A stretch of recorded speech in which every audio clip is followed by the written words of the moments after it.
ठीक है स्टूडेंट्स, तो अब फिजिकल स्टेट ऑफ अमाइंस हमने देख लिए और अब अपन नेक्स्ट देख रहे हैं इनका बॉइलिंग पॉइंट। ठीक है, बॉइलिंग पॉइंट्स ऑफ अमाइंस। ठीक है, तो देखते हैं second boiling points. Boiling points है ना बीपी, ये देखते हैं है ना। अब फर्स्ट सबसे पहले वही चीज की boiling point, mainly boiling point जो है वो डिपेंड करता है किस बात पर। तो देखो बॉइलिंग पॉइंट के लिए वही रिलेशन लिखेंगे। बॉइलिंग पॉइंट डायरेक्टली होता है किसकी, इंटरमोलिकुलर फोर्स ऑफ अट्रैक्शन के। किसी भी लिक्विड के बॉइलिंग पॉइंट की हम बात करें तो लिक्विड के बॉइलिंग पॉइंट उसके इंटरमोलिकुलर इंटरेक्शंस पे डिपेंड करते हैं, है ना। जिस लिक्विड के इंटरेक्शन जितने स्ट्रॉन्गर होंगे उसका बॉइलिंग पॉइंट, उसको उनको सेपरेट करने में दिया जाने वाला टेम्परेचर वो उतना ही हाई होगा। ठीक है, तो बॉइलिंग पॉइंट डायरेक्टली है किसके, बॉइलिंग पॉइंट डायरेक्टली है इंटरमोलिकुलर फोर्सेस के, इंटरमोलिकुलर अट्रैक्शन फोर्सेस। ठीक है, इंटरमोलिकुलर फोर्सेस के डायरेक्टली है boiling point, directly intermolecular forces के, है ना। और इंटरमोलिकुलर फोर्सेस अभी हमने देखा था, इंटरमोलिकुलर फोर्सेस वो खुद डायरेक्टली होता है दो चीजों के। फर्स्ट कौन सा, फर्स्ट मोलर मास, क्या molar mass, and second surface area. Molar mass and surface area, इन दो चीजों पे डिपेंड करता है बॉइलिंग पॉइंट। आ रही बात समझ में, तो बॉइलिंग पॉइंट का भी ध्यान रखो। बॉइलिंग पॉइंट खुद डायरेक्टली किसके, इंटरमोलिकुलर फोर्स ऑफ अट्रैक्शन के। Boiling point directly intermolecular forces के, और इंटरमोलिकुलर फोर्सेस फिर फर्दर डायरेक्टली है ही मोलर मास और सरफेस एरिया की। तो यहां से बॉइलिंग पॉइंट का सीधे मोलर मास और सरफेस एरिया से भी रिलेशन बन जाता है। हम चाहें तो इसको ये भी लिख सकते हैं और करके क्या, कि boiling point directly molar mass and surface area, molar mass and surface area. ठीक है, molar mass and surface area के डायरेक्टली है। आ गई बात समझ। तो बॉइलिंग पॉइंट मोलर मास और सरफेस एरिया डायरेक्टली है। अब आप ये रिलेशन ध्यान रखो, ये हमेशा काम आएगा, हर चैप्टर में काम आएगा। ये बहुत ही इंपॉर्टेंट रिलेशन है बॉइलिंग पॉइंट का मोलर मास के साथ। ठीक है, अब बात करते हैं अपन अमाइंस के बॉइलिंग पॉइंट की। तो ये तो जनरल बात होगी। अब अमाइंस की बॉइलिंग पॉइंट की बात करें तो इन जनरल अगर बात करें तो अमाइंस का बॉइलिंग पॉइंट हाई है। ठीक है, हायर क्या होते हैं, बॉइलिंग पॉइंट हाई होते हैं। क्यों होते हैं high, due to intermolecular H bonding. क्या हो जाती है, इंटरमोलिकुलर एच बॉन्डिंग इनमें हो जाती है, इंटरमोलिकुलर एच बॉन्डिंग। ठीक है, इंटरमोलिकुलर एच बॉन्डिंग हो जाती है अमाइंस में, किसको छोड़ के, एक्सेप्ट टर्शियरी अमाइन। किसको, टर्शियरी अमाइन। ठीक है, टर्शियरी अमाइन में एच बॉन्डिंग नहीं होगी क्योंकि उनमें एक्टिव एच नहीं है, नाइट्रोजन से अटैच एच उनमें नहीं होता है ना। अभी अपन देख लेंगे। तो क्या इंटरमोलिकुलर इनके बॉइलिंग पॉइंट इन जनरल कैसे हैं, हाई होते हैं। ड्यू टू क्या हो रहा है, इंटरमोलिकुलर एच बॉन्डिंग हो रही है, प्राइमरी और सेकेंडरी में होती है, टर्शियरी में नहीं होती है। अब इंटरमोलिकुलर एच बॉन्डिंग से क्या होता है, मॉलिक्यूल्स आपस में एसोसिएट हो जाते हैं, जुड़ जाते हैं, और उस एसोसिएशन को ब्रेक करना, यानी कि वो एच बॉन्डिंग को ब्रेक करने के लिए हमको हाई एनर्जी, हाई टेम्परेचर की रिक्वायरमेंट होती है।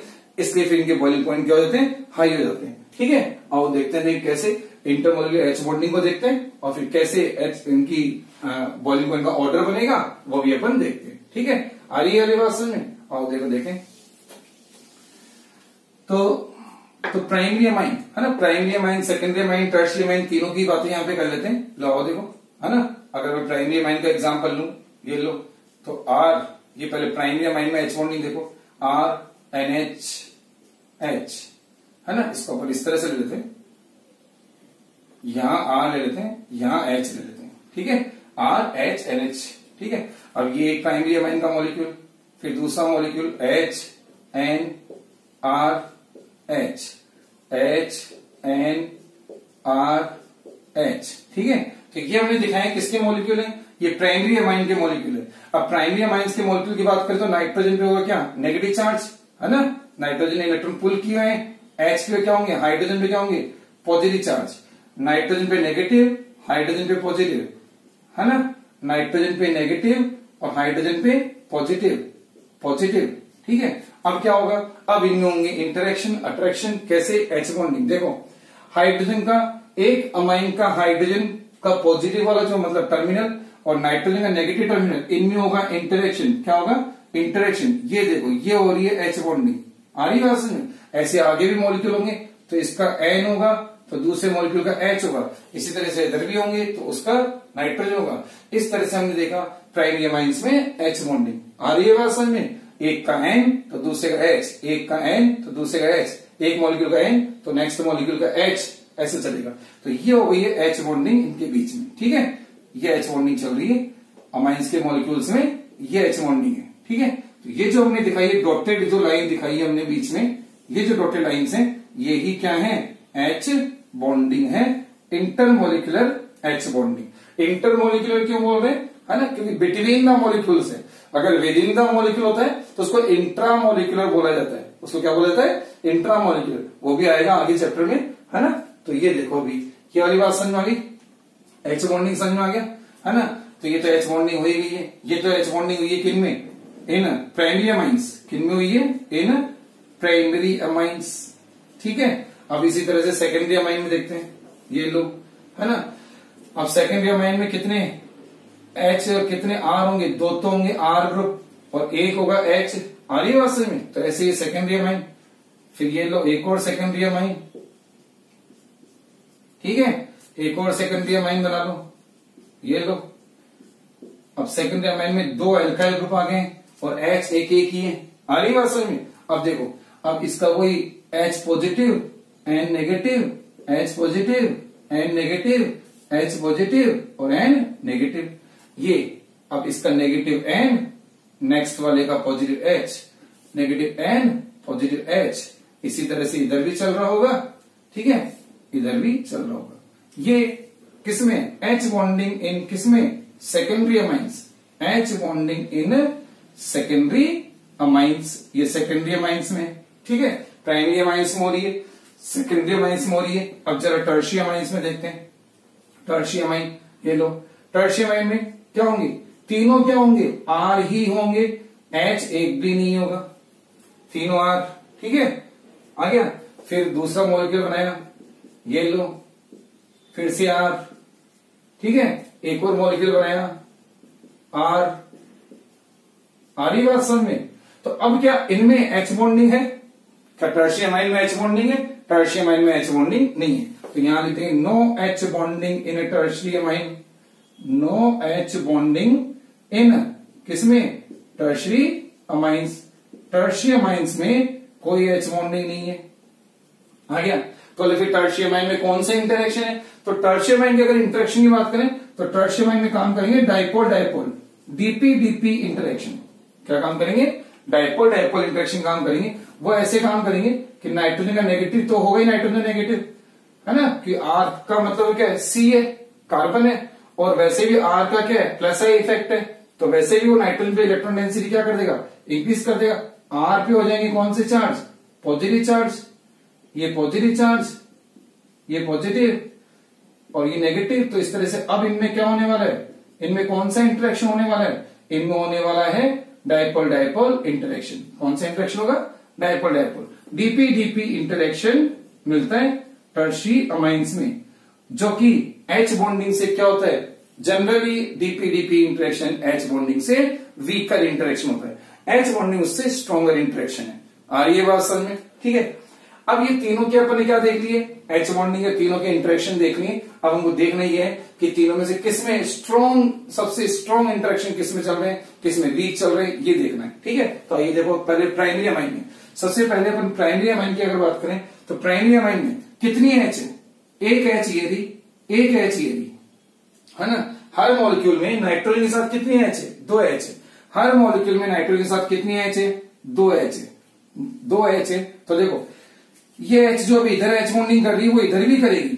अभी और नीचे इस साइड भी मॉलिक्यूल होंगे, है ना। मॉलिक्यूल तो चारों तरफ भी होंगे, तो नीचे भी H बॉन्डिंग करेगी, इधर भी H बॉन्डिंग करेगी। तो प्राइमरी अमाइंस में H बॉन्डिंग का एक्सटेंट ऑफ H बॉन्डिंग क्या होती है? बहुत ग्रेटर आती है। ठीक है। एक्सटेंट ऑफ H बॉन्डिंग क्या आएगी? एक्सटेंट ऑफ H बॉन्डिंग, यानी कि H बॉन्डिंग की स्ट्रेंथ भी बोल सकते हो, उसका मैग्नीट्यूड भी बोल सकते हो। Extent of H bonding is क्या होता है? ग्रेटर, बहुत ग्रेटर होता है। क्यों होता है? कि दो नाइट्रोजन पे दो H है, हर नाइट्रोजन पे दो H है, तो वो इधर से भी H बॉन्डिंग कर रहा है, इधर भी कर रहा है, इधर भी कर रहा है, इधर भी कर रहा है। ठीक है। सेकेंडरी अमाइन में अगर बात करें तो एक एक ही H है, तो फिर अब H बॉन्डिंग की strength, extent of H bonding अब क्या होगा, थोड़ा सा कम होगा। ठीक है, तो एक्सटेंट ऑफ H बॉन्डिंग यहां पे क्या होती है, एक्सटेंट ऑफ H बॉन्डिंग यहां क्या होगी, इज लेस, कम होगी। ठीक है, और यहां तो हमने देख ही लिया कि H बॉन्डिंग है ही नहीं। ठीक है, यहां तो H बॉन्डिंग है ही नहीं, तो सबसे स्ट्रॉन्ग मतलब सबसे स्ट्रॉन्ग इंटरेक्शन ये H बॉन्डिंग किसमें, सबसे स्ट्रॉन्ग इंटरेक्शन ये H बॉन्डिंग प्राइमरी अमाइन में, देन सेकेंडरी अमाइन में, और टर्श में H बॉन्डिंग तो है ही नहीं, डीपीडीपी जो कि वीक इंटरेक्शन है। आगे समझ में, तो अगर तीनों के अगर अपन बॉइलिंग पॉइंट का ऑर्डर बनाए, है ना, अब लेकिन तीनों के बॉइलिंग पॉइंट के ऑर्डर में ध्यान रखना है, ये बॉइलिंग पॉइंट का ऑर्डर हमको कब बनाना है, जब मोलर मास क्या हो, कंपेरेबल, जब तीनों अमाइन कंपेरेबल मोलर मास की हो, तीनों अमाइन जब कंपेरेबल मोलर मास की होगी, यानी मोलर मास जब कंपेरेबल होगा, तो फिर हम बॉइलिंग पॉइंट का इस तरह का एक ऑर्डर बना सकेंगे। वरना तो फिर क्या होता है, जिसका मोलर मास सरफेस एरिया ज्यादा, उसका बॉइलिंग पॉइंट ज्यादा हो जाता है, फिर चाहे वो टर्शियरी अमाइन ही क्यों ना हो। आ गया, तो अब अगर अपन एक ऑर्डर बनाए बॉइलिंग पॉइंट ऑफ अमाइंस, है ना, हैविंग कंपेरेबल मोलर मास, कैसे है ये, having comparable molar mass, comparable molar mass का मतलब सेम मोलर मास या ऑलमोस्ट सेम मोलर मास। ठीक है, ऑलमोस्ट सेम या same molar mass, having comparable, comparable और सेम भी बोल सकते हैं आप, है, सेम मोलर मास। कंपेरेबल का मतलब तो ऑलमोस्ट सेम है, बट हम यहां पे सेम भी ले सकते हैं, मैं इसको ऑब्लिक में ले लेता हूं, ये लो, कंपेरेबल या सेम मोलर मास।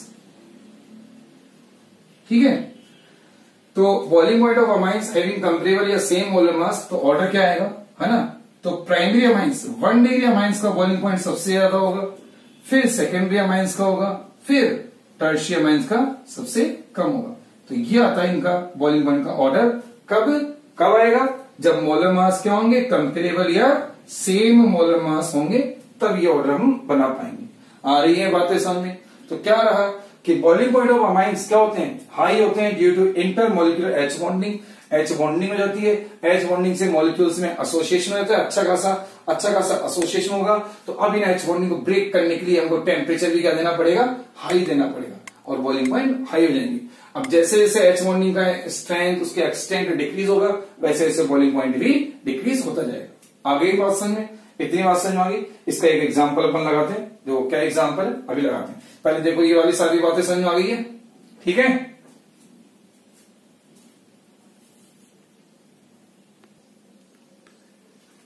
ठीक है, तो प्राइमरी सेकेंडरी टर्शियरी अमाइंस को कंपेयर कर लिया, उसका एक एग्जांपल की अगर बात करें तो एग्जांपल ये लो, ये एक एग्जांपल लगाते हैं। मोलर मास सेम रखना है, यानी कि अपन बोल सकते हैं कि boiling point of isomeric amines, boiling point of isomeric amines, isomeric amines का boiling point of isomeric amines, isomeric amines में बॉइलिंग पॉइंट देखते हैं, देखो क्या है आइसोमेरिक अमाइंस में बॉइलिंग पॉइंट, है ना। एग्जांपल लगाते हैं इसमें, कौन सा वाला, कौन सा, C3, है ना, C3H, C अगर 3 होंगे तो H कितने होते थे, H9 और N, ये होता था ना। अब देखो इसकी तीनों अमाइन बना लेते हैं, प्राइमरी सेकेंडरी टर्शियरी। तो देखो तीनों अमाइन क्या बन गई, एक तो बन गई CH3, CH2, CH2, NH2, ठीक है। एक तो ये बन गई, एक बन गई कौन सी, secondary amine CH3, CH2, NH, CH3, ठीक है। और अब बन जाएगी कौन सी, एक बन जाएगी टर्शियरी CH3N, CH3, ये लो, ठीक है। ये बन गई 3 अमाइन। आगे बात समझ में, ठीक है। तो ये प्राइमरी अमाइन हो गई है, ये 1 डिग्री अमाइन, ये 2 डिग्री अमाइन, और ये 3 डिग्री अमाइन। अब हमने देख लिया कि इनके मोलर मास कैसे हैं। मोलर मास के लिए सबका कंपोजिशन सेम ही है, तो मोलर मास तो सबके लिए सेम ही हो गया, ठीक है। आइसोमर तो है, आइसोमर्स का तो मोलर मास सेम ही होता है। अब बॉइलिंग पॉइंट का ऑर्डर क्या आ रहा है, बॉइलिंग पॉइंट का ऑर्डर डिक्रीजिंग। आया समझ में, आया कुछ, है ना, ये बात होगी। तो ये होते हैं अमाइंस के बॉइलिंग पॉइंट, है ना। आ गया, तो अमाइंस के बॉइलिंग पॉइंट को अपन ने कंपेयर किया आपस में एक दूसरे से, 1 डिग्री, 2 डिग्री, 3 डिग्री अमाइंस को। अब हम अमाइंस को कंपेयर करेंगे अदर कंपाउंड से, अमाइंस के बॉइलिंग पॉइंट को कंपेयर करेंगे अदर कंपाउंड से। अदर कंपाउंड से कैसे, मतलब कि हम कंपेयर करेंगे हाइड्रोकार्बन से, ईथर से, एल्कोहल से, कार्बोक्सिलिक एसिड से, इन सब से कंपेयर करेंगे, है ना। तो कैसे करें कंपेयर, आओ देखो कंपेयर करते हैं, देखो कैसे, है ना। क्या, कि अगर बात करें हाइड्रोकार्बन्स है ना, सबसे पहले फर्स्ट ऑफ ऑल जब भी इस तरह का कंपेरिजन किया जाता है, जब भी आप अदर कंपाउंड के साथ कंपेयर कर रहे हो किसी भी कंपाउंड के बॉइलिंग पॉइंट को, तो सबसे पहली चीज आपको मोलर मास कैसे लेने होंगे, मोलर मास आपको कंपेरेबल रखने होंगे। ठीक है, कंपेरेबल मोलर मास होंगे तभी हम इस तरह के कंपेरिजन कर सकते हैं। ठीक है, आओ देखो कैसे मोलर मास कंपेरेबल है, और फिर कंपेरेबल मोलर मास लेते हुए क्या ले रहे हैं, है ना, हैविंग कंपेरेबल मोलर मास। हमने क्या रखा हुआ है, मोलर मास क्या रखा है, comparable. Having comparable molar masses, अगर मोलर मासेस कंपेरेबल हैं, है ना, तो देखो, तो फिर हम बना रहे हैं ऑर्डर। क्या क्या बन रहा है देखो, ऑर्डर देखना क्या। अगर हाइड्रोकार्बन्स की बात करें, है ना, हाइड्रोकार्बन्स, अब इसमें हाइड्रोकार्बन्स में एल्केन, एल्कीन, है ना, जनरली एल्केन्स, एल्कीन्स, अल्काइंस ये आ जाते हैं, एल्केन, एल्कीन, अल्काइंस ये आ जाएंगे। ठीक है, hydrocarbons, ethers, hydrocarbons, ethers, ether है ना, ईथर, हैलाइड्स। ठीक है, कंपेरेबल मोलर मास के कंपाउंड है सभी, मतलब जितने मोलर मास का हाइड्रोकार्बन ले रहे हैं उतने ही मोलर मास का ईथर ले रहे हैं, उतने ही मोलर मास का हैलाइड ले रहे हैं, है ना। तो इन सबसे हाइड्रोकार्बन, ईथर, हैलाइड्स, इन सबसे अमाइंस के, है ना, प्राइमरी अमाइन की बात चल रही है। ठीक है, अमाइंस के साथ वैसे कुछ ना बोला जाए तो ये अंडरस्टूड होता है कि हम प्राइमरी अमाइन की बात कर रहे हैं।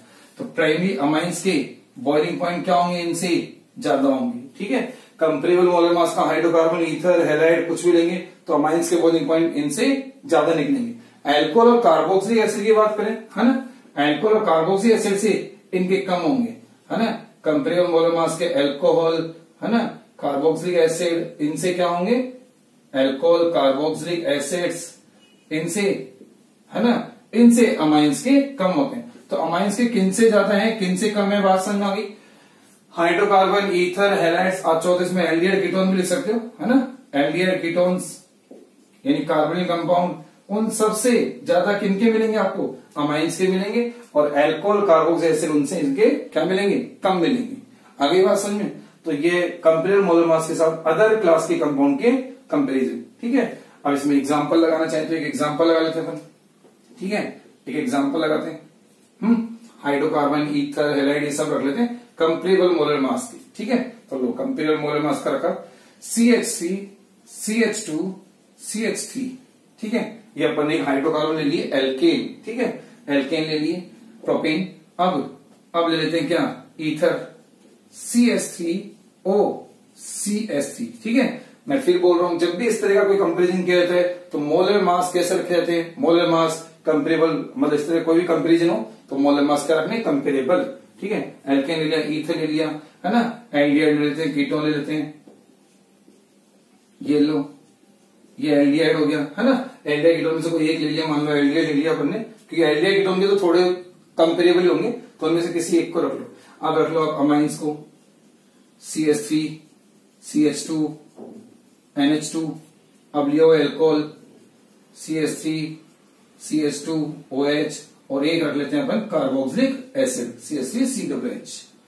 ठीक है, ये अब ये कुछ कंपाउंड्स हैं जिनके हमको बॉइलिंग पॉइंट का ऑर्डर बनाना है। अब इनके पहले मोलर मास की अगर बात करें तो मोलर मास क्या है ना, तो सबके मोलर मास लिख लेते हैं, देखना है कि मोलर मास कंपेरेबल है या नहीं है। ठीक है, तो देखते हैं प्रोपेन का मोलर मास, तो कार्बन हो गए 12 के 3 तो कार्बन हो गए, 36 के कार्बन हो गए, और फिर क्या, ये 8 हो गए हाइड्रोजन, तो 36 और 8 मिला के 44U, ये इसका मोलर मास बन जाता है, मोलर मास। ठीक है, अब आप देख सकते हो मिथाइल, एक मिथाइल जो ग्रुप होता है वो 15U का होता है, 12 का कार्बन, 3 का हाइड्रोजन, 15U का, 15 और 15 है ना, 30 का तो ये हो गया, 30 और ऑक्सीजन होती है 16 की, तो ये कितने का हो गया, 46U का।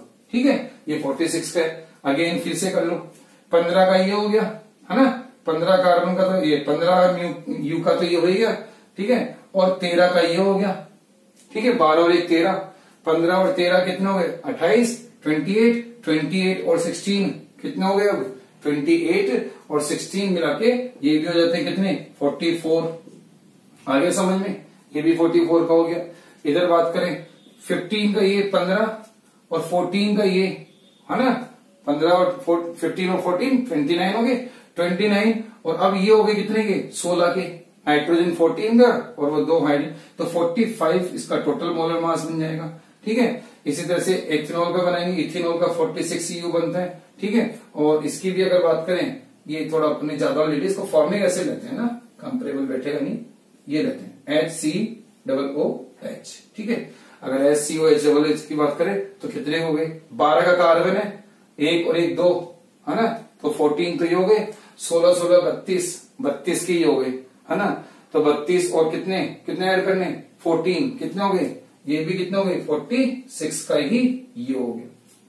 आ रही है बात समझ में, अरे आया कि नहीं आया, है ना। तो 46 मोलर मास का ये बन गया। इस तरह से अगर आप देखें तो इनके मोलर मास क्या हो चुके हैं, मोलर मास इनके कंपेरेबल आ रहे हैं, ठीक है। मोलर मास कंपेरेबल है तो 44 45 46 ये सब चल रहा है।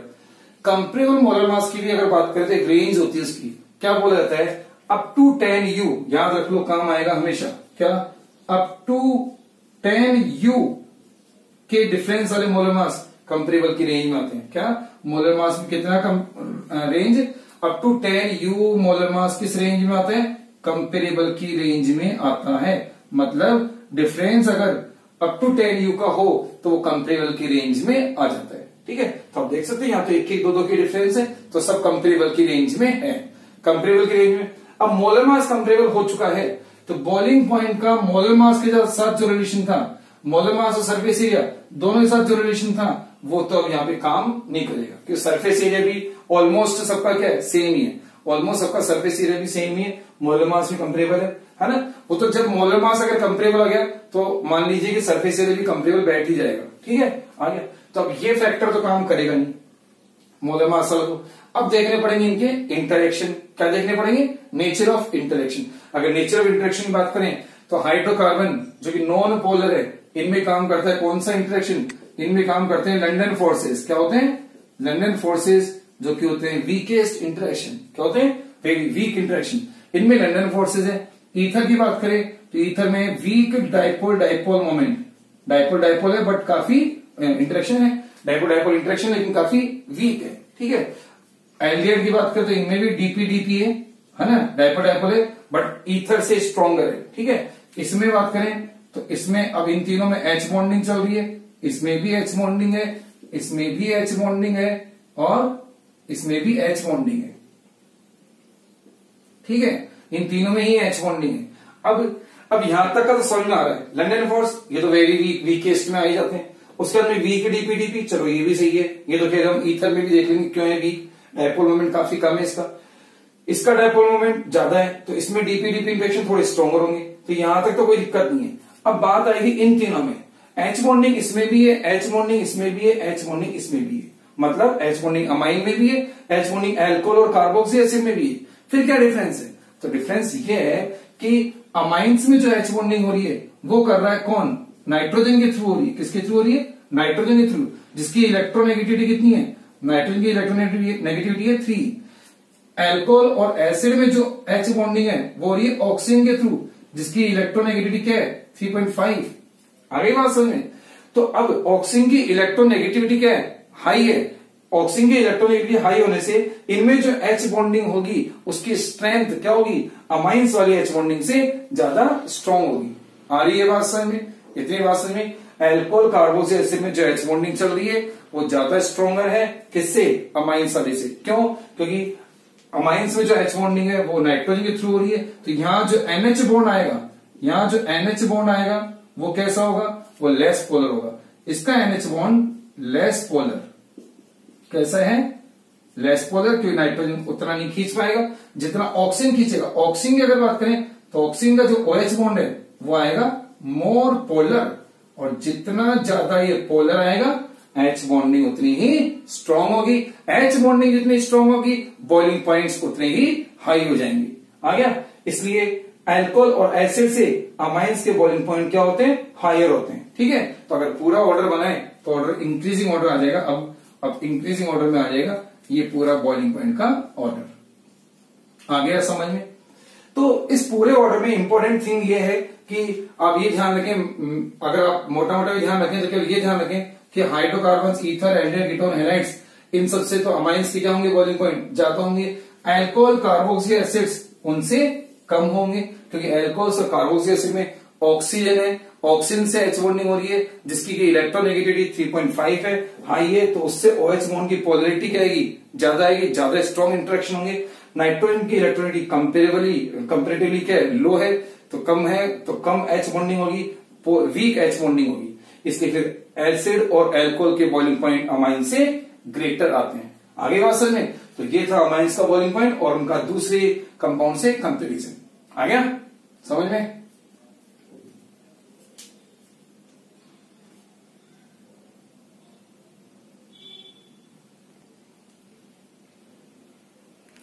तो कंपेरेबल मोलर मास का अपन ने दूसरों से कंपेयर किया। एक एग्जांपल और है इस पे, एक एग्जांपल ये बोर्ड एग्जाम में पूछा गया है, क्या है, आपको अरेंज करना है इनको बॉइलिंग पॉइंट के ऑर्डर में। 3 कंपाउंड दिए गए, ठीक है, C2H5 NH2, C2H5 है ना, C2H5 सॉरी CH3 CH3 का whole twice NH and third दे रखा है C2H5 OH।